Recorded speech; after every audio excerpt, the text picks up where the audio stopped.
नमस्ते, Vande Mataram. Revolution India channel नए भारत की आवाज़ पर आप सबका हार्दिक स्वागत, अभिनंदन। दर्शकों, जैसा कि हर बार मैं एक वायदा करता हूं, किसी ना किसी ऐसी खास शख्सियत से मुलाकात कराऊंगा और आज के हमारे खास मेहमान, खास कार्यक्रम हरियाणा की राजनीति में नरवाना विधानसभा से किसका लगेगा धूल में लट, उसके हमारे खास मेहमान श्रीमान कमल चौहान जी हमारे साथ मौजूद हैं। कमल चौहान जी, आपका रिवॉल्यूशन इंडिया चैनल पर हार्दिक स्वागत, अभिनंदन। बहुत बहुत धन्यवाद पंचाल साहब, आपके दर्शकों का और आपका। दर्शकों, ऐसा व्यक्ति जिन्होंने फायर सर्विस में अपनी सेवाएं दी, उत्कृष्ट सेवाएं दी, उसके बाद समाज के लिए निरंतर अपने जीवन को समर्पित करते हुए 50 वर्षों की जो अपना कार्यकाल है उसमें समाज सेवा और राजनीति को समर्पित करते हुए समाज के मुद्दों को लेकर नित नए आंदोलन और क्रांतिकारी कदम उठाने वाले कमल चौहान जी हमारे साथ मौजूद हैं। कमल जी, जितनी हमारे पास सूचना है, आपने नरवाना विधानसभा से एससी रिजर्व जो सीट है उससे आपने अपनी दावेदारी ठोकी है। किस प्रकार से आपकी दावेदारी मजबूत है और क्या आप उस दावेदारी को जीत में परिवर्तित कर पाएंगे? पंचाल साहब, ऐसा है, जिला जींद के अंदर मैं बड़ी बात नहीं कहना चाहूँगा आपसे।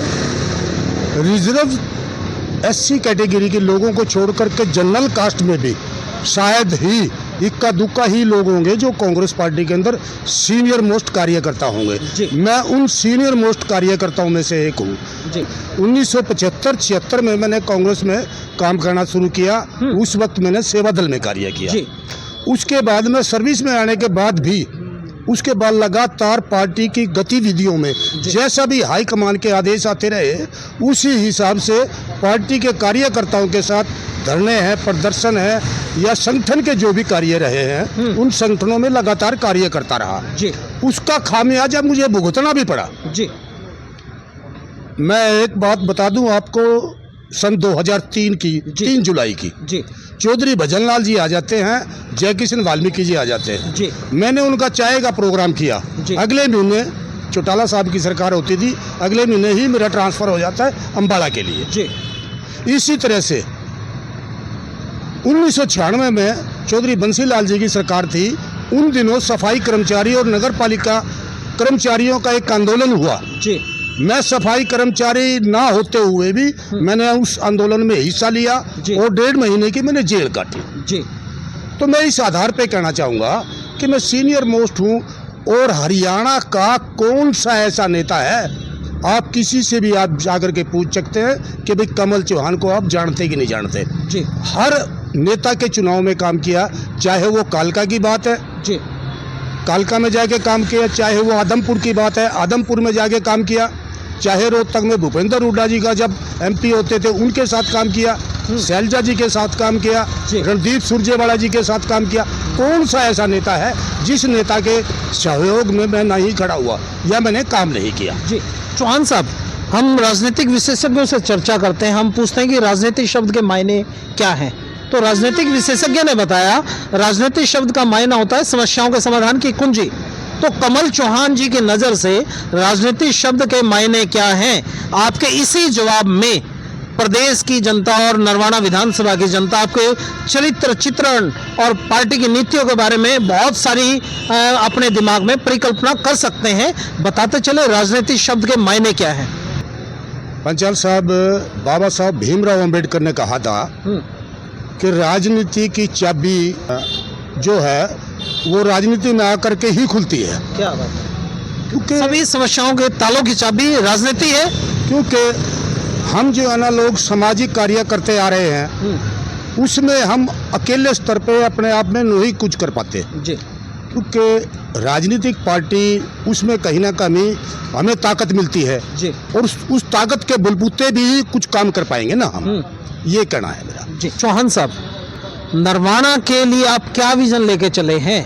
अगर कांग्रेस पार्टी आपको टिकट देती है, उस स्थिति में नरवाना की जनता के लिए क्या वो आपके दिमाग में खाका तैयार किया हुआ है? क्या वो काम आप जनता, नरवाना की विधानसभा की जनता के लिए करने जा रहे हैं? पंचाल साहब, मेरा तो ये कहना है कि 2009 में नरवाना विधानसभा रिजर्व हुई।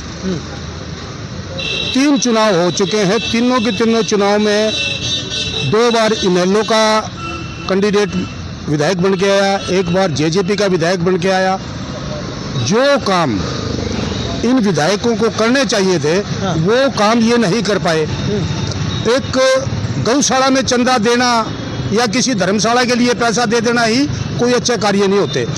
और बहुत से काम हैं, पानी की समस्याएं हैं, वहाँ पर सड़कों की समस्याएं हैं। आज जो है ना, आप वहाँ जा कर के देखिए कि सड़कों का बुरा हाल है। गली मोहल्ले में जा कर के देखिए, सफाई की व्यवस्था नहीं है। इन चीज़ें के मतलब जो किसानों के मुद्दे हैं, आज आप यूँ देखिए, किसान आज त्राही त्राही कर रहा है। आज भी धरने पे बैठे हुए हैं। टोल प्लाजा पे आज पे खटकड़ में भी आज मतलब धरने पे आज भी लोग बैठे हुए हैं। पंजाब में शंभू बॉर्डर पे भी लोग बैठे हुए हैं। क्या कि इन लोगों ने, चाहे वो जेजेपी पार्टी थी या वो इनमें पार्टी थी, उन लोगों ने इन किसानों की समस्याओं के लिए क्या किया है? तो मैं ये मानता हूँ कि कांग्रेस पार्टी ने समय समय पर कांग्रेस के किसानों के हित में आवाज़ उठाई है। और भविष्य में कांग्रेस पार्टी में मैं जैसे मतलब वहाँ का अगर मुझे सेवा का मौका मिला तो मैं किसानों के हित में या दलितों के हित में या जवानों के हित में जो भी कार्य होंगे, जो पार्टी का ऊपर से मतलब आदेश चलेगा, उसके अनुसार ही चल करके सेवा करने का काम करूँगा। मेरा अंतिम निवेदन, आप नरवाना विधानसभा की जनता से क्या अपील करेंगे और प्रदेश कांग्रेस पार्टी हाईकमान और राष्ट्रीय कार्यकारिणी से क्या अपील करेंगे? क्यों आपका दावा मजबूत है और क्यों आप वहां से जिताऊ उम्मीदवार के रूप में नजर आते हैं? पंचाल साहब, ऐसा है, एक तो मैं आपको बताया मैंने आपका, मैं 1975 से पार्टी के लिए कार्य कर रहा हूँ, इसलिए मेरा दावा बनता है। दूसरा, वो रिजर्व सीट है, एससी कम्युनिटी बहुतायत में है। लगभग मेरा अपना मानना है 70 और 80 हज़ार के बीच में एससी कम्युनिटी के वहाँ वोट है, तो उसमें मेरा दावा बनता है। और इवन मैं बताऊं, वाल्मीकि समाज की ही 25,000 वोट है और इतनी ही वोट अपनी रविदासिया कौम की है। और मेरा दोनों तीनों कौम में कहीं किसी प्रकार का विरोध नहीं है, चाहे वो रविदासिया है, चाहे वो धानक है या वाल्मीकि है, कहीं किसी प्रकार का मेरा विरोध नहीं है, क्योंकि मैंने साफ सुथरी राजनीति की है आज तक जिंदगी में। चलिए चौहान साहब, आपने अपना कीमती समय दिया, उसके लिए आपका हृदय से बहुत बहुत आभार। और ये भविष्य के गर्व का विषय है। प्रदेश कांग्रेस कमेटी और राष्ट्रीय कांग्रेस कमेटी के अंतिम निर्णय पर निर्धारित होगा कि नरवाना विधानसभा रिजर्व सीट से क्या कमल चौहान जी का हरियाणा की राजनीति में लग पाएगा धूल में लट। देखते रहिए रिवॉल्यूशन इंडिया। फिर किसी अन्य दिन किसी खास शख्स से मुलाकात कराएंगे। जय हिंद, जय भारत, वंदे मातरम।